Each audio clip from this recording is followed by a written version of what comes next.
चलिए आज बात करते हैं एक ऐसे खुफिया ऑपरेशन की जो इतना गुप्त और जोखिम भरा था कि उसकी कहानी किसी थ्रिलर फिल्म से कम नहीं। एक मिशन जिसका सिर्फ एक ही मकसद था, भारत के सबसे खतरनाक आतंकवादी को पकड़ना। कहानी शुरू होती है 1 जून 2013 को। भारत की इंटेलिजेंस एजेंसीज ने एक चैट इंटरसेप्ट की जिसने दिल्ली में सबके होश उड़ा दिए। ये चैट थी यासीन भटकल और उसके भाई रियाज के बीच, और मैसेज था न्यूक्लियर बॉम्ब का जुगाड़ करो, हमारा अगला बड़ा हमला सूरत में होगा। ये कोई खोखली धमकी नहीं थी, बल्कि एक बहुत बड़ा और असल खतरा था, और यहीं से शुरू हुई ये जबरदस्त कहानी। अब जरा इस नंबर पर गौर कीजिए, 86.4%। जानते हैं ये क्या है?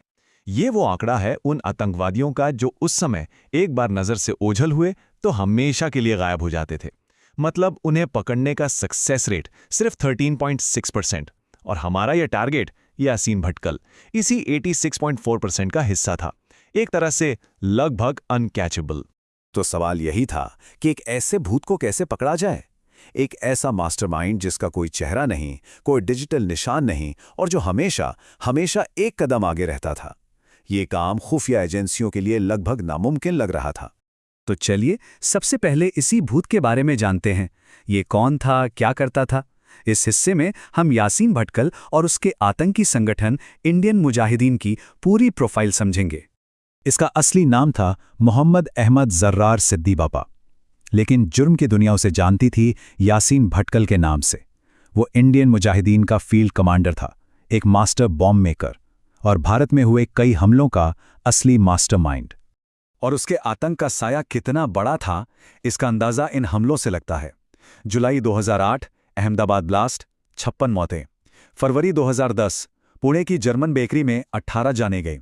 जुलाई 2011 मुंबई में हुए ट्रिपल ब्लास्ट में 26 लोग मारे गए, और फरवरी 2013 हैदराबाद में 18 और बेगुनाहों की जान चली गई। इन सब के पीछे सिर्फ एक ही नाम था, यासीन भटकल। भटकल बहुत शातिर था। उसने वक्त के साथ अपनी रणनीति भी बदली। शुरू में वो आजमगढ़ मॉडल पर काम करता था, पढ़े लिखे नौजवानों जैसे इंजीनियर्स और डॉक्टर्स को भर्ती करता।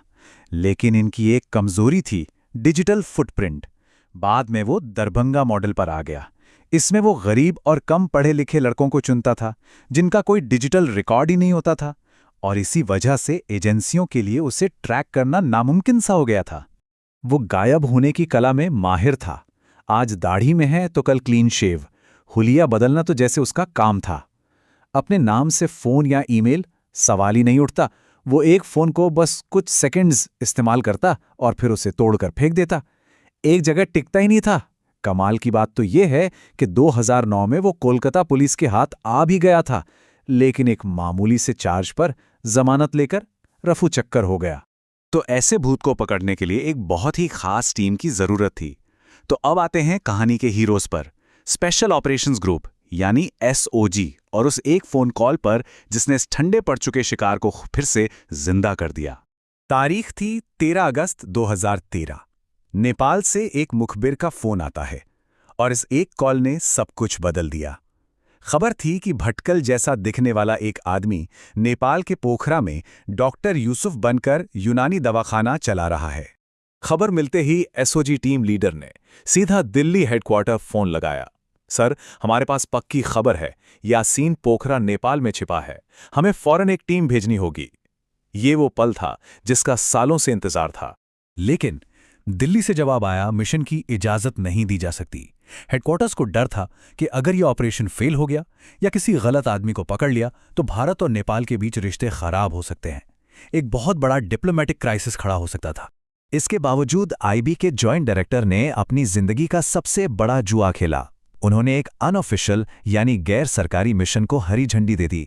वो जानते थे कि अगर कुछ भी गड़बड़ हुई तो उनका करियर, सब कुछ दांव पर लग जाएगा। अब इस टीम की मुश्किलें सुनिए। सिर्फ 5 SOG अफसर, सरकार से कोई पैसा नहीं, कोई सरकारी पहचान पत्र या पुलिस कार्ड नहीं, और तो और कोई सर्विस हथियार तक नहीं। उन्हें सिर्फ टूरिस्ट बनकर जाना था। हालात ये थे कि टीम लीडर को इस मिशन के लिए अपने एक दोस्त से 4 लाख रुपए उधार लेने पड़े। और अब मिशन शुरू होता है। चलिए नेपाल चलते हैं, जहां ये टीम टूरिस्ट के भेष में अपने टारगेट का पीछा करना शुरू करती है। अब असली जासूसी का काम शुरू होने वाला था।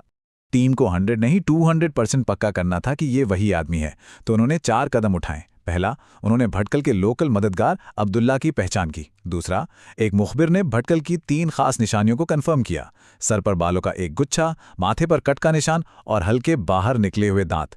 तीसरा, उसी मुखबिर ने बड़ी चालाकी से संदिग्ध की आवाज़ रिकॉर्ड कर ली। और चौथा, उस ऑडियो को दिल्ली भेजा गया, जहां फोनेटिक एक्सपर्ट्स ने कंफर्म किया कि बोलने का लहजा साउथ वेस्ट महाराष्ट्र का है, बिल्कुल भटकल जैसा।